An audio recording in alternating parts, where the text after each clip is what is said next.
സംപൂജ്യ മാതാജി അതുപോലെ അമൃതരാജ് ഇവിടെ ആ ശ്ലോകം ചൊല്ലി.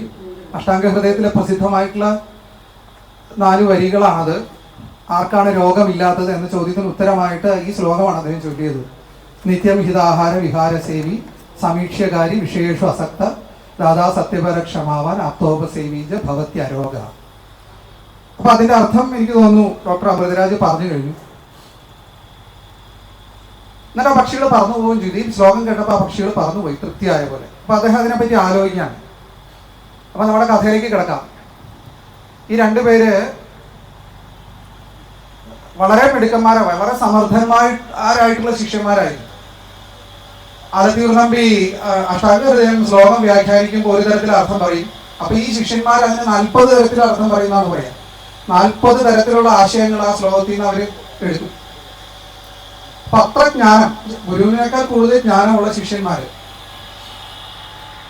അപ്പൊ ഒരു ദിവസം അപ്പൊ ഇവര് പ്രിയപ്പെട്ട ശിഷ്യന്മാരാവും സ്വാഭാവികമായിട്ടും, ഗുരുവിന് ഏറ്റവും പ്രിയപ്പെട്ട. കാരണം ഗുരു പഠിക്കുകയാണ് ശിഷ്യന്മാരികള്. അപ്പൊ സംഗതി നേരെ തിരിഞ്ഞു. അപ്പൊ ഗുരുവിന്റെ കൂടെ ശിഷ്യന്മാര് കുളിക്കാൻ പോകണം. അപ്പൊ ഒരു പാലം കിടക്കണം, ഒരു നദിയിലെ ഒരു തോട്, നദിയല്ല ഒരു തോടിലെ പാലം കിടക്കണം. അപ്പൊ ആ പാലത്തിന് നടുക്കെത്തിയപ്പോ ഈ ശിഷ്യന്മാർ എന്ത് ചെയ്തെന്ന് വെച്ചാൽ ഈ ഗുരുവിനെ തള്ളി താഴേക്ക്. ഇദ്ദേഹം ഇവിടെ ഞെട്ടിപ്പോയി. താഴെ വീണ് വലിയ ആഴമൊന്നും ഇല്ലാത്തതുകൊണ്ട് അദ്ദേഹം രക്ഷപ്പെട്ടു, നീന്തി രക്ഷപ്പെട്ട്. അപ്പൊ ഈ ശിഷ്യന്മാർ അത്ര മിടുക്കന്മാരായതുകൊണ്ട് ഗുരു ഒന്നും ചോദിച്ചില്ല, എന്തിനാ തള്ളി താഴെട്ടൊന്നും ചോദിച്ചില്ല, മിണ്ടിയില്ല. വിഷമം തോന്നിയെങ്കിലും മിണ്ടിയില്ല. അങ്ങനെ കുറച്ചു കാലം കഴിഞ്ഞു. കുറെ കഴിഞ്ഞപ്പോ ഈ ഗുരു രാവിലെ എഴുന്നേറ്റ് നോക്കുമ്പോ വൈദ്യശാല, ഈ ഗുരുവിന്റെ ഗ്രഹത്തിന് ഒരു ഔട്ട് ഹൗസ് ഉണ്ട്, അവിടെ ഇരുത്തിയിട്ടാണ് പഠിപ്പിക്കുക. അപ്പൊ ഇവരെന്ത് ചെയ്തു വെച്ചാൽ ഈ കെട്ടിടത്തിന് അങ്ങ് തീയിട്ടു. അദ്ദേഹം രാവിലെ എഴുന്നേറ്റ് നോക്കുമ്പോൾ തീ ആളി കത്തുകയാണ്. ഈ കുട്ടികളെ ഇരുത്തി പഠിപ്പിക്കുന്ന ഈ പാഠശാല മുഴുവൻ കത്തി തീർന്നു. ആരും ഇല്ലായിരുന്നു കേട്ടോ, ആരും ആ സമയത്ത് അവിടെ ഇല്ല. പഠനം കഴിഞ്ഞതിന് ശേഷമാണ് ഇവരത് ചെയ്തത്. അപ്പൊ അവസാനം ഇവരുടെ ഈ പഠനം കാലം കൂടുമല്ലോ, സമാവർത്തനം എന്നാണ് അതിൽ പറയുക. നമ്മുടെ സംസ്കൃതിയിൽ ഷോഡശ സംസ്കാരങ്ങളുണ്ട്. ഉപനയനത്തോടു കൂടിയിട്ട് വിദ്യാഭ്യാസം ആരംഭിക്കുകയും സമാവർത്തനത്തോടു കൂടിയിട്ട് വിദ്യാഭ്യാസം അവസാനിപ്പിക്കുകയും ചെയ്യും. അപ്പൊ ആ സമയമായി. അപ്പൊ ഇവർ പോവാനായിട്ട് നോക്കുമ്പോ ഗുരുവിന് ഗുരുദക്ഷിണ എന്ത് വേണമെന്ന് ചോദിക്കാണ്. അപ്പൊ ഗുരു പറഞ്ഞു, എനിക്ക് ദക്ഷിണ ഒന്നും വേണ്ട, ചെറിയൊരു സംശയമുണ്ട്, 2 കാര്യങ്ങൾക്ക് ഉത്തരം തന്നാൽ അത് ഗുരുദക്ഷിണയായിട്ട് ഞാൻ സ്വീകരിച്ചോളാം എന്ന് പറയാം. അപ്പോ അത് ആയിക്കോട്ടെ എന്ന് ശിഷ്യന്മാർ പറയുകയും ചെയ്തു. അപ്പൊ ഗുരു ചോദിച്ചു, എന്നെ എന്തിനാണ് തള്ളി താഴെയിട്ടത് എന്ന് ചോദിച്ചപ്പോ ശിഷ്യന്മാർ പറഞ്ഞു, അങ്ങേക്ക് ആ സമയം ജലത്തിൽ മുങ്ങി മരിക്കാനുള്ള ഒരു യോഗം ഉണ്ടായിരുന്നു ജാതകത്തിന്. അപ്പൊ അത് മുട്ടിന് വെള്ളമുള്ള തോട്ടിലേക്കാകുമ്പോൾ മുങ്ങി മരിക്കില്ലല്ലോ, ആ യോഗം അങ്ങനെ പോട്ടെ എന്ന് വിചാരിച്ചിട്ട് അങ്ങനെ ജീവൻ രക്ഷിക്കാൻ വേണ്ടി ചെയ്താണെന്ന് പറഞ്ഞു. അപ്പൊ ഗുരുവിന് ഭയങ്കര സന്തോഷമായി. ജീവിതദാനമാണല്ലോ ചെയ്തത്, അത്രയും വലിയ ഗുരുദക്ഷിണ വേറെ ഇല്ലല്ലോ. അപ്പൊ 2ാമത്തെ ചോദ്യം ചോദിച്ചു, ഒരു കാര്യം കൂടെ ഉണ്ട്, എന്തിനാണ് പാഠശാലയ്ക്ക് തീയിട്ടത്? അപ്പൊ അത് ചിരിച്ചോണ്ട് പറഞ്ഞു, ആ സമയത്ത് അങ്ങയുടെ ഗ്രഹത്തിന് അഗ്നിഭയം യോഗമുണ്ട്, അപ്പൊ ഗ്രഹം കത്തിപ്പോണ്ട എന്ന് വിചാരിച്ചിട്ടാണ് പുറത്തുള്ള പാഠശാലയ്ക്ക് തീയിട്ടിട്ട് ആ യോഗം അങ്ങനെ ഞങ്ങൾ തീർത്തതാണ്. അപ്പൊ ഗുരുവിന് ഭയങ്കര സന്തോഷമായി. അപ്പൊ ചോദിച്ചു, ആട്ടെ നിങ്ങൾ സാധാരണക്കാരല്ല, ഇത്രയൊക്കെ അറിയാമെങ്കിൽ നിങ്ങൾ ആരാണെന്ന് ചോദിക്കുമ്പോൾ പറയും, ഞങ്ങൾ അശ്വനി ദേവകളാണ്. അശ്വനി ദേവന്മാരെന്ന് പറഞ്ഞ ദേവന്മാരുണ്ട്, അവരാണ് ദേവവൈദ്യന്മാർ. അവരുടെ പേര് നാസത്യനും ദസ്രനുമാണ്. ഈ നാസത്തിനും ദസ്രനുമാണ് ശിഷ്യന്മാരുടെ രൂപത്തില് ആലത്തിയൂർ നമ്പിയുടെ എക്സലൻസ് കണ്ടിട്ട് അദ്ദേഹത്തെ കുറച്ചുകൂടെ പഠിപ്പിക്കാൻ വേണ്ടിയിട്ടാണ് ശിഷ്യരൂപേണ വന്നിട്ട് അവിടെ ഇത്ര കാലം കഴിഞ്ഞത്. അപ്പൊ അവര് പോയപ്പോ അങ്ങ് ഗുരുരൂപേണ ഇരുന്നുകൊണ്ട് ഒരു ഗുരുദക്ഷിണ ഞങ്ങൾ എന്തായാലും തരുന്നുണ്ട് എന്ന് പറഞ്ഞ് കയ്യില് ഒരു മരുന്നുണ്ടാക്കിയിട്ട് ആ മരുന്ന് അവിടെ ഒരു തൂണിൽ തേച്ചിട്ട് പോയി. ഈ തൂണ് ചുരണ്ടിയിട്ട് ഇതിന്റെ ഈ പൊടി പച്ചവെള്ളത്തിൽ കലർത്തി കൊടുത്താൽ ഏത് രോഗം മാറിക്കോളും എന്ന് അനുഗ്രഹിച്ചിട്ട് പോയി എന്നാണ് ഐതിഹ്യമാരുടെ ആ കഥ പറയുന്നത്. അപ്പൊ നോക്കൂ, നമ്മുടെ കേരളത്തില് വൈദ്യശാസ്ത്രത്തിൽ അത്ര നിപുണന്മാരായിട്ടുള്ള ആൾക്കാർ ജീവിച്ചിരുന്ന സ്ഥലമാണിത്. നമ്മളുടെ ഇപ്പോഴത്തെ അവസ്ഥയൊന്ന് ആലോചിച്ച് നോക്കണം, എന്നിട്ട് വേണം അങ്ങനെ ആലോചിക്കാൻ. അത് കൂടാതെ കേരളത്തിന്റെ ഒരു വൈശിഷ്ട്യം എന്താണെന്ന് വെച്ചാൽ ഇത് പശ്ചിമഘട്ടത്തിന്റെ ഭാഗമാണല്ലോ. ഒരുപാട് ഔഷധികൾ നമ്മുടെ പശ്ചിമഘട്ടത്തിൽ, പ്രത്യേകിച്ച് അഗസ്ത്യർകൂടം വനമേഖല ഒക്കെ എല്ലാവർക്കും അറിയാം. വളരെ കയ്യിൽ അരച്ചു പുരട്ടിയാൽ അദൃശ്യനാവാൻ വരെ കഴിയുന്ന ഔഷധങ്ങളുണ്ട് അവിടെ.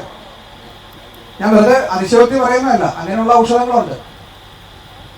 അപ്പൊ ഈ ഔഷധങ്ങളെ കൊണ്ട് മന്ത്രസിദ്ധി വരുത്തുന്നുണ്ട് അത്രേ. ഈ നമുക്ക് ഈശ്വര സാക്ഷാത്കാരം നേടിത്തരാൻ ഈ ഔഷധങ്ങളെ കൊണ്ട് കുണ്ടലിനി ശക്തി ഉയർത്താമെന്നൊക്കെ പറയുന്നുണ്ട്. നമ്മുടെ ആധ്യാത്മിക ചൈതന്യം ഉണർത്താനായിട്ട് ഔഷധം അരച്ചു പുരട്ടിയാൽ മതി എന്നാണ് പറയുന്നത്. അങ്ങനെയുള്ള ഔഷധങ്ങൾ നമ്മുടെ ഈ പശ്ചിമഘട്ടത്തിൽ മലനിരകളിലുണ്ട്. അപ്പൊ വലിയ ഒരു സമ്പത്താണ് നമ്മളുടെ നാട്ടിൽ തന്നെ. നമ്മളുടെ പശ്ചിമഘട്ടം എന്ന് പറയുമ്പോൾ നമ്മുടെ നാട് തന്നെയാണല്ലോ.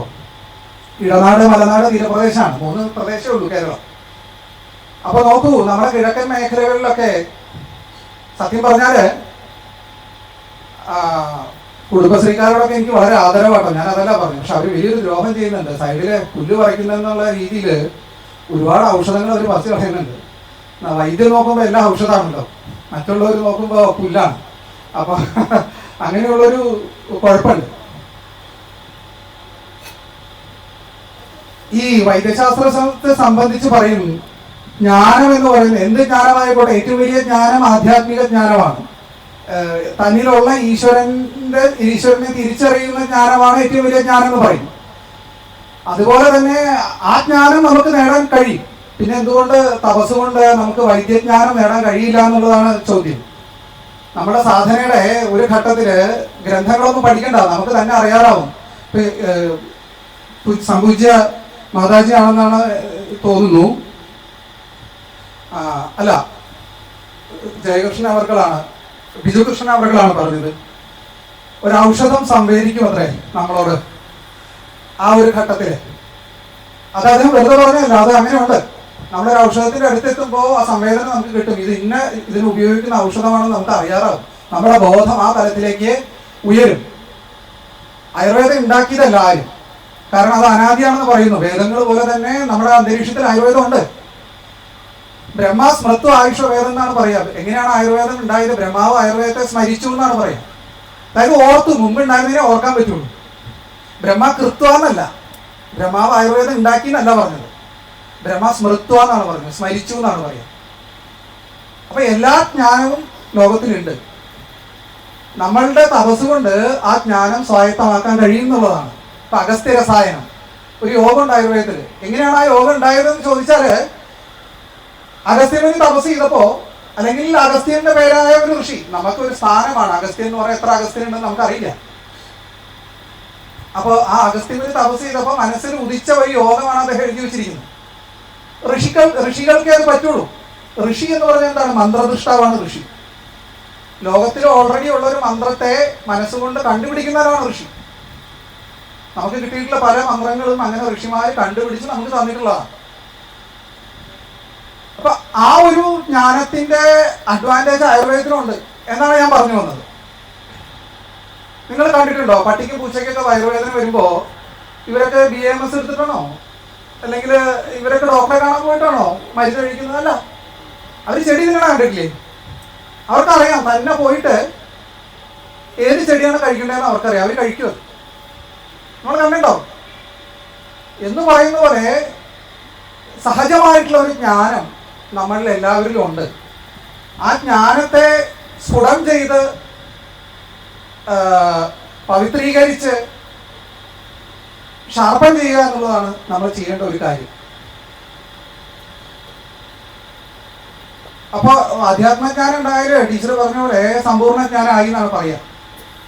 അപ്പൊ അങ്ങനെയുള്ള ഒരു അധ്യാത്മജ്ഞാനിയുടെ അടുത്താണ് നമ്മൾ ഇവിടെ എത്തിപ്പെട്ടിരിക്കുന്നത്. ഞാൻ അദ്ദേഹത്തെ ഇതുവരെ കണ്ടിട്ടില്ല. അപ്പൊ ഇവിടെ ഇതുവരെ ഞാൻ ചെലവഴിച്ചതെന്ന് എനിക്ക് മനസ്സിലായിട്ടുള്ള ഒരു കാര്യമാണ് ഞാൻ പറഞ്ഞത്. അത് വലിയൊരു ഭാഗ്യമായി കരുതുന്നു. ഭഗവത്ഗീതയിൽ തന്നെ ആയുർവേദത്തിന്റെ ആശയങ്ങൾ ഉൾക്കൊള്ളുന്ന ഒരു ശ്ലോകം കൂടെ ഉണ്ട്. ആരോഗ്യത്തെ സംബന്ധിച്ചിട്ടാണ്. യുക്ത ആഹാര വിഹാരസ്യ യുക്തചേഷ്ടസു കർമ്മസു യുക്ത സ്വപ്നാവബോധസ്യ യോഗോ ഭവതി ദുഃഖഃ എന്നാണ് ഭഗവത്ഗീതയിൽ പറയുന്നത്. ആരോഗ്യത്തെ സംബന്ധിച്ച് വളരെ പ്രധാനപ്പെട്ട ഒരു ശ്ലോകമാണ്. അതായത് ഭഗവത്ഗീതയിൽ പറയുന്നതാണ്. യുക്ത ആഹാര വിഹാരസ്യ, യുക്തമായിട്ടുള്ള ആഹാരം വളരെ പ്രധാനപ്പെട്ടതാണ്. ശരീരത്തെ സംബന്ധിച്ച് പറയുന്ന വലിയൊരു കാര്യം ആഹാര സംഭവം വസ്തു എന്നാണ്. ഈ ശരീരം എങ്ങനെ ഉണ്ടായിരുന്നേ? ആഹാരത്തിൽ നിന്നാണ്. അല്ലേ? നമ്മൾ കുട്ടിയായിരിക്കുമ്പോൾ മുതൽ അല്ലെങ്കിൽ ഭ്രൂണാവസ്ഥയിലായിരിക്കുമ്പോൾ എങ്ങനെ ശരീരം വളരണത്? അമ്മ കഴിക്കുന്ന ആഹാരത്തിൽ നിന്നാണ് അതിന് വളർച്ച ഉണ്ടാവുന്നത്. ഓരോ സെല്ല് ഡിവൈഡ് ചെയ്ത് അതിന് ഈ ചെറിയ ഒരു അമീബയുടെ വലിപ്പത്തിൽ നിന്ന് ഇത്രയും വലിയ ഇട്ടിക്കണ്ടപ്പന്മാരായിട്ട് നമ്മളിവിടെ ഇരിക്കുന്നത് എങ്ങനെയാണ്? ആഹാരത്തിൽ നിന്നാണ്. ആഹാരം കഴിക്കുന്നതിലൂടെ അതിന്റെ പഞ്ചഭൂതങ്ങളായ അംശങ്ങളെ സ്വാംശീകരിച്ച് ശരീരകോശങ്ങളുടെ പഞ്ചഭൂത അംശങ്ങളിൽ അടിഞ്ഞുകൂടി നമ്മളുടെ ശരീരം വലിപ്പം വയ്ക്കുന്നു. അത് അവസാനം പഞ്ചഭൂതങ്ങളിൽ തന്നെ വിലയിക്കുകയും ചെയ്യും. ഇതാണ് ജീവിതം എന്ന് പറയുന്നത്, അല്ലെങ്കിൽ മരണം എന്ന് പറയുന്നത്. അപ്പോ ജനനവും വളർച്ചയും മരണവും എല്ലാം സ്വാഭാവികമായിട്ടുള്ള ഒരു ജൈവിക പ്രക്രിയയാണ്. അതിന്റെ ഭാഗമാണ് നമ്മളെല്ലാവരും. ഈ ഒരു തത്വശാസ്ത്രത്തിന്റെ കാഴ്ചപ്പാടിനാണ് ഭഗവത്ഗീത പറയുന്നത് എന്ത്? യുക്താഹാര വിഹാരസ്യ. എന്താണ് യുക്തമായിട്ടുള്ള ആഹാരം? ഭഗവത്ഗീതയിൽ ഒരു അധ്യായമുണ്ട്, ദൈവാസുര സമ്പദ് വിഭാഗ യോഗം എന്നാണ് പറയുന്നത്.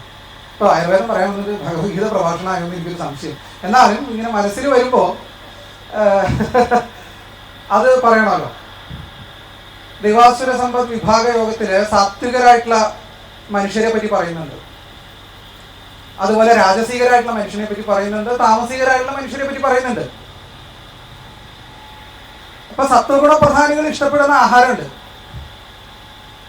ആയുസത്യ ബലാരോഗ്യ സുഖാപ്രീതി വിവർധന രസ്യാസ്നിഗ്ധ സ്ഥിരാഹൃദ്യ ആഹാര സാത്വിക പ്രിയ എന്നാണ് പറയുക. സത്വബല ആരോഗ്യ സുഖാപ്രീതി വിവർധന. ആയുസിനെ, സത്വം എന്ന് പറഞ്ഞാൽ മനസ്സ്, മനസ്സിലും ആയുസിലും ബലത്തിനും, ബലം എന്ന് പറഞ്ഞാൽ നമ്മുടെ ഇമ്മ്യൂണിറ്റി പവർ ആട്ടോ, അല്ലാതെ മസിലല്ല ഉദ്ദേശിക്കുന്നത് ഇവിടെ. ആരോഗ്യം, ആരോഗ്യം എന്ന് പറഞ്ഞാൽ പൊതുവേ ഉള്ള ആരോഗ്യം. ആയുസത്വ ബലാരോഗ്യ സുഖാപ്രീതി, അങ്ങനെ സുഖത്തെ ഉണ്ടാക്കുന്ന, പ്രീതിയെ ഉണ്ടാക്കുന്ന ആഹാരമാണ് സാത്വികന്മാർക്ക് പ്രിയമായിട്ടുള്ളത്. സ്നിഗ്ധമായിരിക്കണം അത്ര ആഹാരം. ഡ്രൈ ആയിട്ടുള്ളതൊന്നും സാത്വികന്മാർ കഴിക്കില്ല എന്ന് പറയും സാത്വിക മനസ്സുള്ളവർ. ഒരു ശുദ്ധ സാത്വികനെ കാണാൻ ബുദ്ധിമുട്ടാണ്. നമ്മളെല്ലാവരും ത്രിഗുണങ്ങൾ ചേർന്നാണ് നമ്മുടെ മനസ്സ്. സത്വം, രജസ്, തമസ്, 3 ഗുണങ്ങളുണ്ട് നമ്മുടെ മനസ്സിൽ.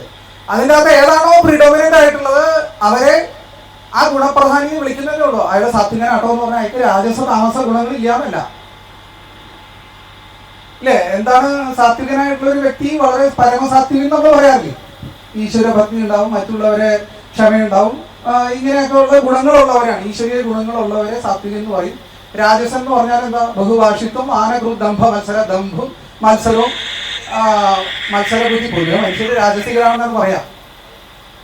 അസൂയം കുശുമ്പൊക്കെ ഉണ്ട് അല്ലേ? ഇപ്പൊ ഗുരുവായൂരൊക്കെ പോയി തൊഴുതിട്ട് വരുമ്പോ ഒരു ദിവസത്തേക്ക് അല്ലെങ്കിൽ 2 മണിക്കൂർ നേരത്തേക്ക് നമ്മൾ ഗുരുവായൂരപ്പനെ പോലെ തന്നെ ഇരിക്കും. കാരണം ആ ഒരു ഭക്തി കൊണ്ട് കുറച്ച് കഴിയുമ്പോൾ അത് ആ സമയത്ത് സാത്വികം കൂടെ കൂടും.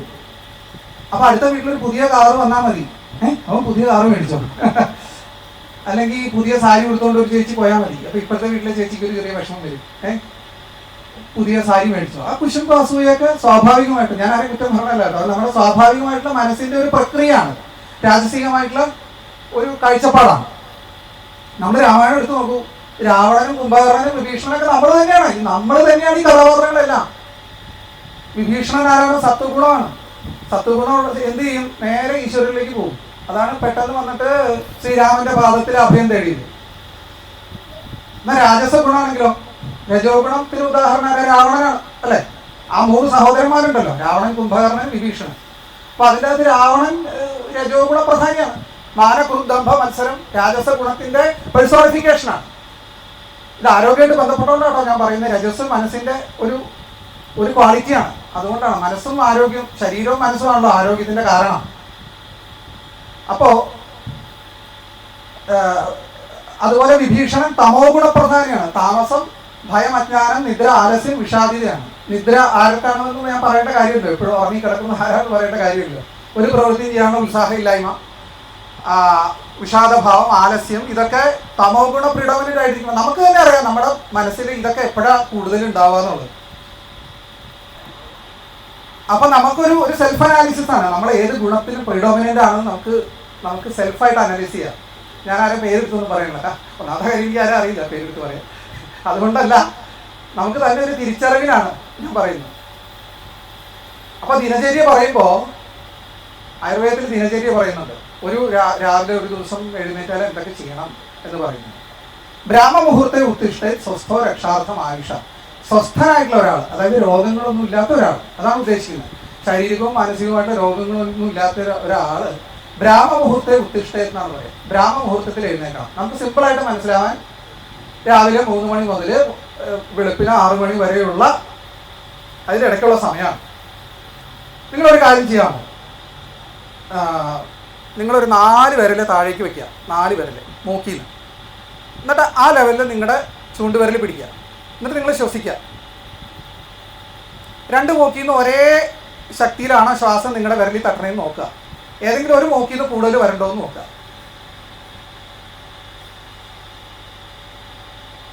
2 മൂക്കിൽ നിന്ന് ഒരുപോലെയാണോ ശ്വാസം, ഒരേ ശക്തിയിലാണോ പുറത്തേക്ക് വരുന്നത്?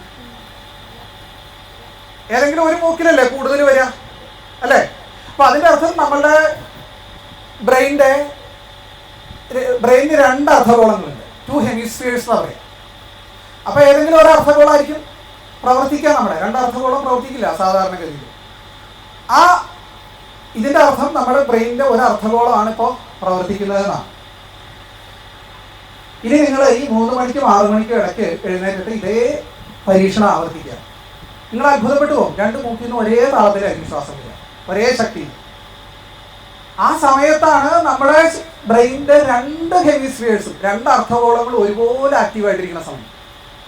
അതുകൊണ്ടാണ് ബ്രഹ്മമുഹൂർത്തത്തിൽ എഴുന്നേറ്റിട്ട് നമുക്ക് പഠിക്കാനുള്ള കാര്യങ്ങളൊക്കെ പഠിക്കണം. കാരണം നമ്മളുടെ അവയർനെസ് കൂടും.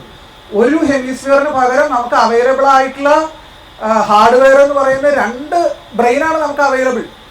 അത് വെച്ചിട്ടാണ് നമ്മളൊരു കാര്യം മനസ്സിലാക്കുന്നത്.